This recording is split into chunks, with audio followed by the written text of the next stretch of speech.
ఆదికాండము 41వ అధ్యాయం 40వ వచనం.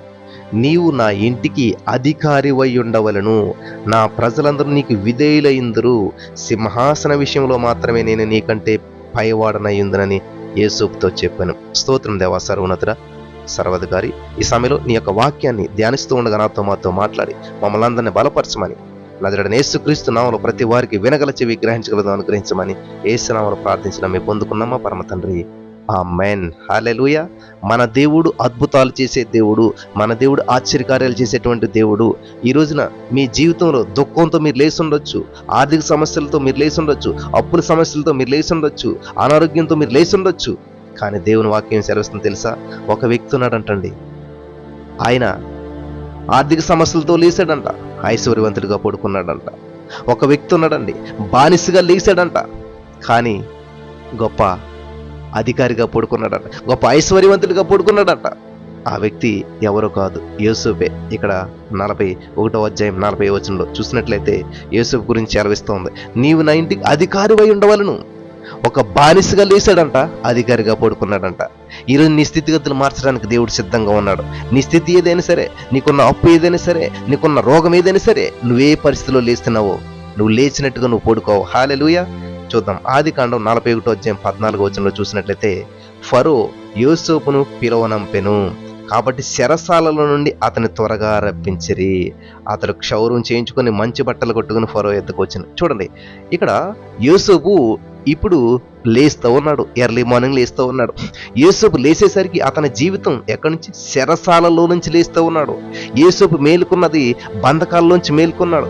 యోసేపు మేలుకున్నది బానిసగా మేలుకుంటూ ఉన్నాడు. యోసేపు చూసినట్లయితే ఆ బానిస సంఖ్యలతో లేచాడు. యోసేపు లేచేసరికి ఎలా ఉన్నాడంటే బానిస సంఖ్యలతో ఉన్నాడు. దేవునికి మహిమ కలుగును గాక. ఎందుకనంటే బానిస సంఖ్యలను బట్టి కాదు, ఆ బానిస సంఖ్యల నుంచి విడుదల పొందుకుంటూ ఉన్నాడు. బానిసగా నిద్రలేశాడు. పిల్లలు గమనించాలి. మరి పాత బట్టలతో నిద్రలేశాడు, అప్పులతో నిద్రలేశాడు, అనారోగ్యంతో నిద్రలేశాడు. ఆదికాండం 41వ అధ్యాయం 14వ వచనం. కొన్ని వచనాలు ముందుకెళ్ళేసరికి 14వ వచనం నుంచి అదే అధ్యాయం 40వ వచనంలోకి వెళ్ళేసరికి, 14వ వచనం నుంచి 40వ వచనంలోకి వెళ్ళేసరికి యోసేపుకున్న అప్పు అంతా కొట్టువేయబడింది, యోసేపుకున్న నిందంతా కొట్టువేయబడింది, యోసేపుకున్నటువంటి బానిసత్వం అంతా కొట్టువేయబడింది. హల్లెలూయా. ఈ వాక్యం వెంట నా ప్రియమైనటువంటి సహోదరి, నమ్ముతున్నావా?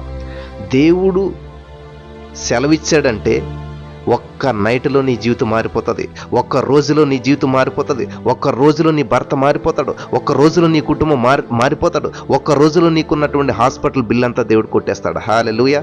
నమ్ముతున్నారా? నమ్ముట నీ వలనైతే నమ్మవానికి సమస్తము సాధ్యమే.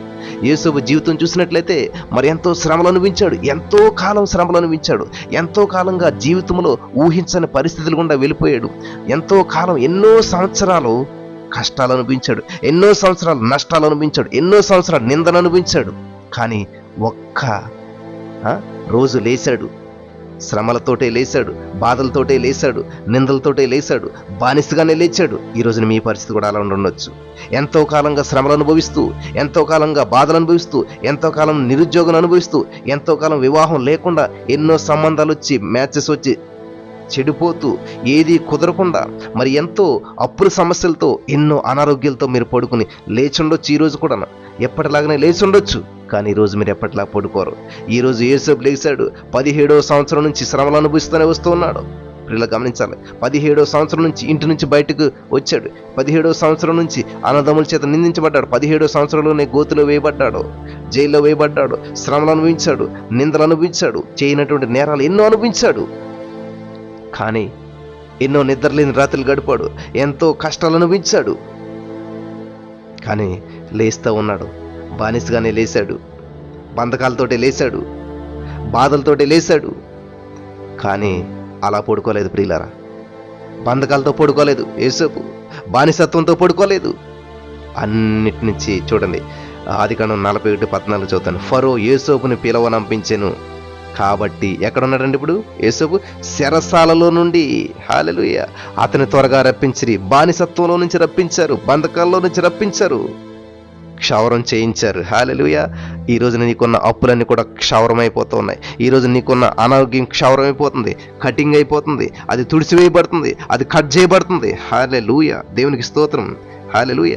మంచి బట్టలు కట్టుకొని, దేవునికి స్తోత్రం. ఈ రోజున దేవుడు నీకు నూతన వస్త్రాన్ని ధరింపజేయబోతున్నాడు. ఈ రోజు నీ జీవితంలో నూతనమైన కార్యాలు దేవుడు చేయబోతున్నాడు. నమ్మినటువంటి వారంతా కూడా హల్లెలూయా ధరించుకొని ఏం చేశాడంటే ఎక్కడికి ఫరో యొద్దకు వచ్చాడంటండి. దేవునికి స్తోత్రం. వచ్చిన తర్వాత ఏమన్నాడు ఫరో?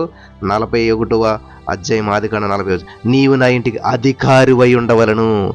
బానిసగా నిద్రలేశాడు, ఇప్పుడు ఏం చేస్తున్నాడంటే అధికారిగా పడుకుంటున్నాడు. హల్లెలూయా. అప్పులతో నిద్రలేసి ఉండొచ్చు, ఐశ్వర్యవంతుడిగా పడుకుంటున్నాడు. నమ్ముతున్నారా?